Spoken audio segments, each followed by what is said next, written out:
कर्दळकाळ. Crime petrol news. नमस्कार, आपण पाहताय क्राईम पेट्रोल न्यूज. पाहुयात महत्त्वाची बातमी. खडकी परिसरात ज्येष्ठ महिलेचे दागिने हिसकावून पसार झालेल्या चोरट्याला पोलिसांनी अटक केली. दिनेश जैन असे अटक करण्यात आलेल्या चोरट्याचं नाव आहे. याबाबत एका ज्येष्ठ महिलेने खडकी पोलीस ठाण्यात फिर्याद दिली होती.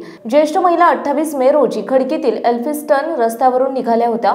त्यावेळी आरोपी जैनने त्यांच्या गळ्यातील दागिने हिसकावून नेले होते. ज्येष्ठ महिलेने तक्रार दिल्यानंतर पोलिसांनी तपास सुरू केला. पोलिसांनी एल्फिस्टन रस्त्यावरील सीसीटीव्ही चित्रीकरण तपासले होते. तांत्रिक तपास तसेच खबऱ्यांनी दिलेल्या माहितीनंतर पोलिसांच्या पथकाने सापळा लावून जैनला पकडले. वरिष्ठ पोलीस निरीक्षक दिलीप फुलपागारे यांच्या मार्गदर्शनाखाली उपनिरीक्षक दिग्विजय चौगुले, पोलीस कर्मचारी सुधाकर राठोड, गालिब मुल्ला, संदेश निकाळजे, ऋषिकेश दिघे, प्रताप केदारी आणि पथकाने ही कामगिरी केली. जैन याने दागिने हिसकावण्याचे आणखी काही गुन्हे केले आहेत का, या दृष्टीने पोलिसांकडे तपास करण्यात येत आहे. आपल्या परिसरातील महत्त्वाच्या बातम्या पाहण्यासाठी आमच्या क्राईम पेट्रोल न्यूजच्या चॅनलला सबस्क्राईब करा आणि बेल आयकॉन प्रेस करा.